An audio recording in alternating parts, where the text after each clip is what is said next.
जरूर याद रखिएगा, पीयूसीएल भारत के संविधान में यकीन रखता है और वो चाहता है कि भारत का संविधान और व्यापक हो, जिसमें व्यक्तिगत आजादी अधिक से अधिक हो।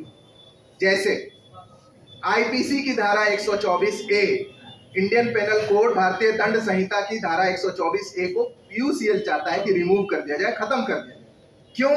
क्योंकि ये धारा कहती है कि अगर आप सरकार का विरोध लिखकर, बोलकर, किसी भी तरह से प्रचारित करते हुए बैनर के तहत फ्लैक्स के जरिए करते हैं तो आप देशद्रोही माने जाएंगे। ये कानून अंग्रेजों ने 1930 के दशक में बनाया था। इसी कानून के तहत उन्होंने गांधी जी को जेल भेजा, तो गांधी जी पर देशद्रोह का कानून लगाया गया। इस तरह के किसी भी कानून का होना किसी एक सभ्य समाज में बहुत ही गलत बात है, क्योंकि देश का, सरकार की आलोचना तो हम दिन रात करते रहते हैं, किसी भी समय कर सकते हैं, हर चौक चौराहे पे, पान की दुकान पे करते रहते हैं, तो क्या हम देशद्रोही हो जाएंगे? इस तरह के किसी भी मामले का विरोध करना पीयूसीएल का काम है। इससे लोकतंत्र मजबूत होता है, इससे मानवाधिकार के मामलों में, उसके मामलों में बेहतरी आती है।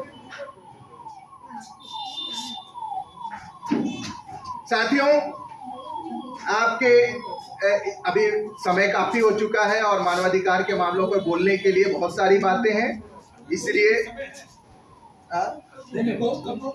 दूसरी बात न, ठीक है, हाँ, सबको पटना, हम लोग को पटना भी जाना है, लेकिन जो मैंने मुख्य दो चार बातें कही उसको ध्यान में रखिएगा।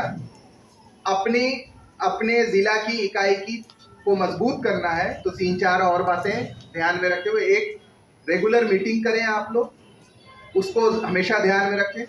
उसमें जैसा पुष्पा जी ने कहा, इन्होंने कहा कि 3 वर्ग है जिस पे सबसे ज्यादा अटैक हो रहा है, महिलाएं, दलित और अल्पसंख्यक। गरीब भी जोड़, और गरीब भी जो है, ठीक है, गरीब भी जोड़ दीजिए, गरीब।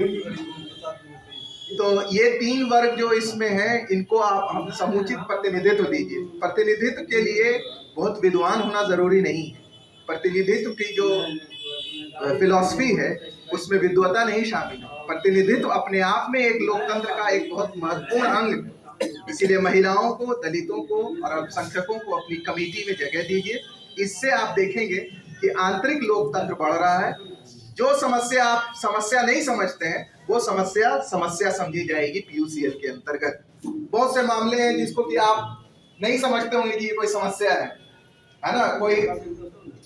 कोई व्यक्ति जो उच्च कुलीन वर्ग का होगा, वो दलित वर्ग की किसी समस्या को नजरअंदाज कर सकता है, जबकि वो बहुत अच्छा आदमी होगा तो भी, क्योंकि उसकी नजर में, उसके साइकोलॉजी में वो बात नहीं आएगी। इसीलिए प्रतिनिधित्व का सिद्धांत बहुत ज्यादा अधिक होता है।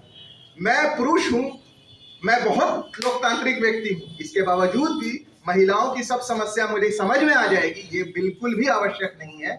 बहुत सारी बातें मैं महसूस भी नहीं कर सकता हूं, इसके बावजूद कि मैं बहुत लोकतांत्रिक व्यक्ति हूं तो भी। इसीलिए महिलाओं का प्रतिनिधित्व भी होना बहुत जरूरी है। अंतिम बात ये, प्रोफेसर साहब ने भी बहुत सारी अच्छी बातें कही और आप आए भोपाल से, आपका भी स्वागत है और पीयूसीएल की इकाई को आप बढ़ाएं।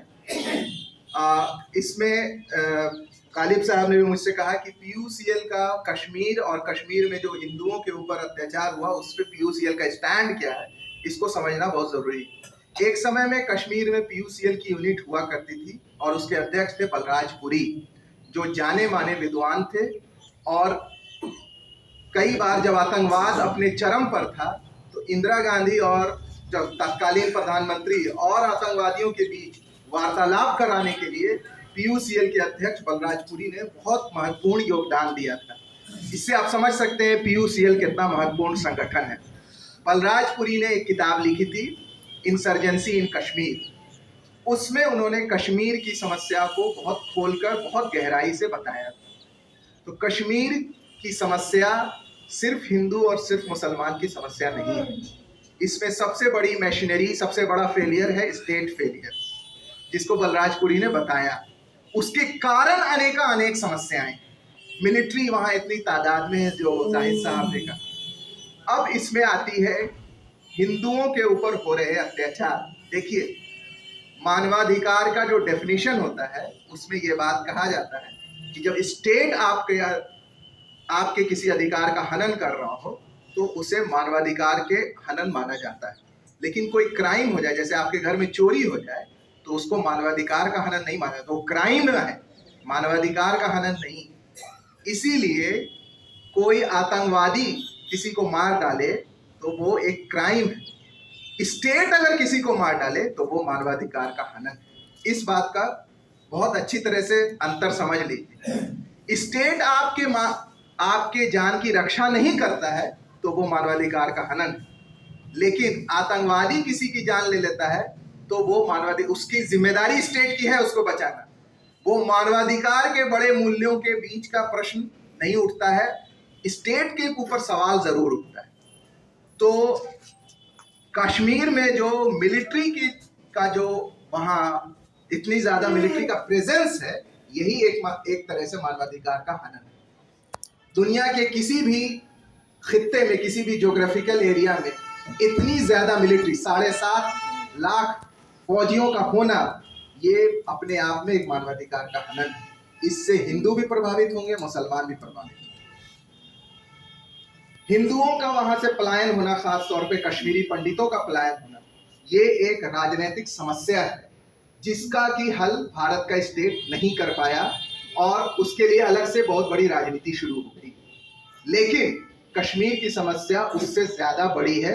जो PUCL मानता है वो है स्टेट का वहां जबरदस्ती लोगों के ऊपर शासन करना, वहां चुनाव नहीं होने देना और चुनाव को रिगल करना, यानी चुनाव हो तो उसमें धांधली करना। ऐसा 1987 के चुनाव में इतनी अधिक धांधली हुई थी जिसको सरकार, जो लोग जिनको जनता चुनने जा रही थी वो नहीं चुना पाए अपने आप, और कोई और चुना गया।